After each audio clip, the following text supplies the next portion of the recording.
When it happens in our area, guess who else gets their news from Channel 12? News 12, working for you. Christmas is a special time for everyone.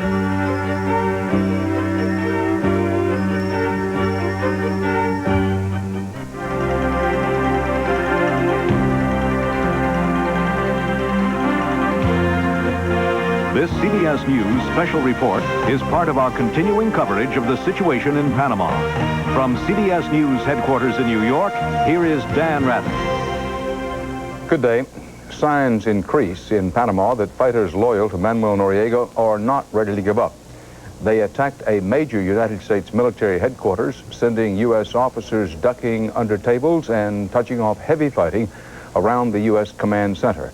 There are reports, though, that the pro-Noriega forces are running low in both numbers of fighters and ammunition. One wants to keep in mind that, so far as we know, they have no basic resupply capability. Meanwhile, the hunt goes on for Noriega himself, with his location remaining a mystery. The latest casualty report on the operation is, and these are the official figures, if you will, 21 dead, 210 wounded, and 4 missing. From the Defense Department in Washington, David Martin has the latest. David? Dan, the Pentagon is now estimating that it's going to take 5 to 10 days to regain control just of Panama City. And they also say that within the next day or so, they are going to begin a sweep west of the city out into the countryside.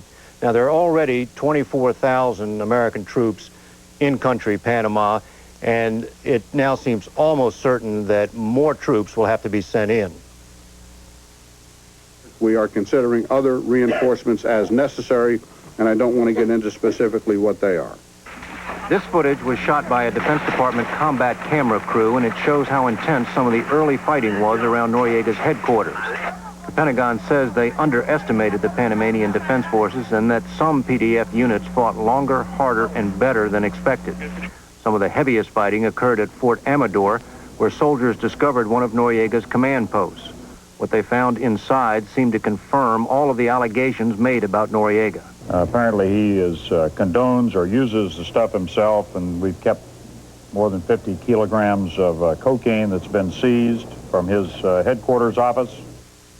As for Noriega himself, Dan, the U.S. forces believe they've narrowly missed him twice now within the last 48 hours. You even hear stories that soldiers came so close they found smoldering cigarettes and half-filled coffee cups, but I have to tell you those stories have a somewhat apocryphal ring to them. Publicly, U.S. officials continue to insist that getting Noriega is not going to make or break this operation, but privately people will tell you that there's no way the U.S. can start rearming the Panamanian Defense Forces with Noriega still on the loose. Well, David, without wanting to appear, much less actually be critical, if one has a son or daughter in one of the units in Panama, how could they have underestimated the Noriega forces? As this was just indicated, there's no place in the world that the United States Army has had more experience than in Panama. Well, you can always get an accurate count on the number of PDF forces, where they are, and I think that was accurately estimated. What is hard to estimate, even when you have the kind of connections we have in Panama, is the will of specific units to fight. Are they going to stand and fight, or are they going to turn and run? And I think that is what they underestimated. Some of the PDF units have fought longer and harder than was expected. And what happened to the idea of overwhelming force, just move in there and really hammer down? Well, I think, I don't know, 24,000 strikes me as pretty overwhelming. But now that you're into this street-by-street operation, that's very time-consuming and personnel-intensive. I'm not an expert on urban warfare, but every block you take, you then have to set up a new command post and move your troops forward and get ready to take the next block. And the more casualties you take, the more aggressive you're going to get, and the quicker you're going to be on the trigger, the greater the likelihood that you're going to have civilian casualties. This is a very nasty situation. One of the briefers here this afternoon compared it to trying to regain control of Detroit during some of the riots they had there. And that, of course, was much easier because they had a functioning government. There's still no real functioning government in Panama. David Martin, the Pentagon, thanks. Now, with the disorder in the streets of Panama, we get the latest on that in a phone report this afternoon from CBS News correspondent Juan Vasquez. I'm in a private home in a neighborhood, in a middle-class neighborhood in Panama City that has been terrorized by thugs and members of the Dignity Battalion, possibly members of the PDF in civilian clothes, who have been driving around here, shooting at the residents, possibly with the idea of looting some of these homes. And so the people have taken the law into their own hands. They are armed to the teeth.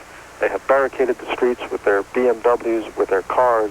They're armed with handguns, with M16s, with anything they can get their hands on, with Uzis in some cases, and they're here to protect their homes. I would take issue with saying that things are under control. What we have seen is extensive looting. I've seen looting in this city before, but nothing on the scale of what has taken place in the last 2 days. It is not limited to 1 or 2 or 3 parts of town. There is looting in all parts of town. We have seen very few stores that have not been hit.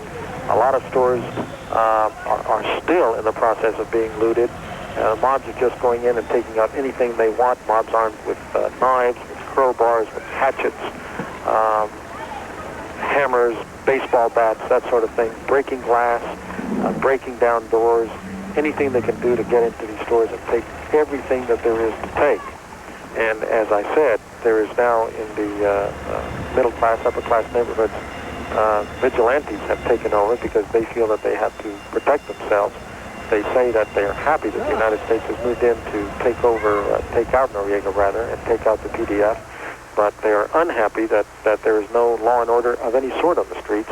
And anytime a truck drives by, especially a van, sort of a vehicle that the PDF people used to drive, they crouch down, and they've taken some shots in various cases.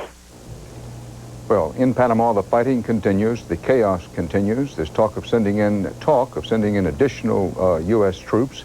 The indication is that the operation is almost certainly going to take at least another 4 or 5 days, according to David Martin's information from the Pentagon. President Bush, at the last report, intended to go ahead with his vacation plans of leaving on a vacation that would take him to Camp David and then later to a hunting trip and a fishing trip. In our other big story of the day, anti-government protesters in Romania succeeded today in throwing out the longtime hardline communist government Nicolae Ceaușescu. But word from Romania this afternoon is that troops loyal to Ceaușescu are fighting back hard. Belgrade Yugoslavia television reports hundreds of people killed in the streets of the Romanian capital, Bucharest, and the presidential palace is described as having been on fire. The counterattacks by soldiers loyal to Ceaușescu came after big celebrations in the streets of Bucharest with crowds shouting, "Down with Ceaușescu." The demonstrators yelled that communism had brought in justice after 24 years of hardline rule, that the change had brought in justice after 24 years of hardline rule. Tonight, Ceaușescu's palace is on fire, and there is still uncertainty about his whereabouts, with the Romanian news agency saying that Ceaușescu was arrested while trying to escape from the country, but other reports saying that it's not known where he is. It's a confused situation in Romania, also clearly a very dangerous situation, as you have the old-line communist regime trying to fight back. We have a still picture of some of the worst violence that the old Romanian government inflicted on its people. These are still photographs taken in Romania. Now, we have many more of these photographs, which are frankly simply too gruesome for television. But to give an idea of when you have that kind of chaos and near anarchy in a country such as Romania, where they had a hardline oppressive government for so long. Well, that brings you up to date on the two still developing stories, Panama and Romania. When and if developments warrant, we will, of course, be back on the air on this CBS station. We'll have full coverage tonight on the CBS Evening News. Dan Rather, we'll see you again as time goes along.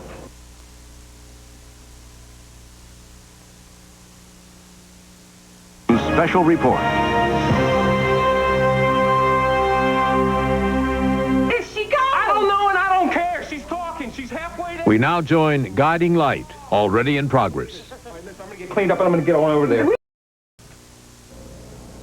Good afternoon, Dan Rather, CBS News with Newsbreak. Protesters set on fire tonight the presidential palace in Bucharest, Romania, after they forced out hardline communist leader Ceaușescu. Also, first photographs of bodies buried in a mass grave, reportedly victims of last weekend's crackdown that led to Ceaușescu's downfall. Noriega loyalists attacked U.S. military headquarters in Panama City today in a brief but very dangerous firefight. No casualties so far have been made public. The Pentagon now says it may take another 5 to 10 days to control completely the Panamanian capital. Sweeps outside the capital are planned. Noriega still missing. Now this.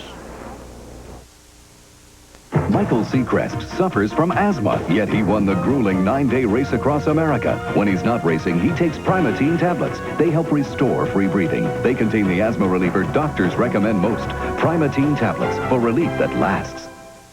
Dan Rather, more later.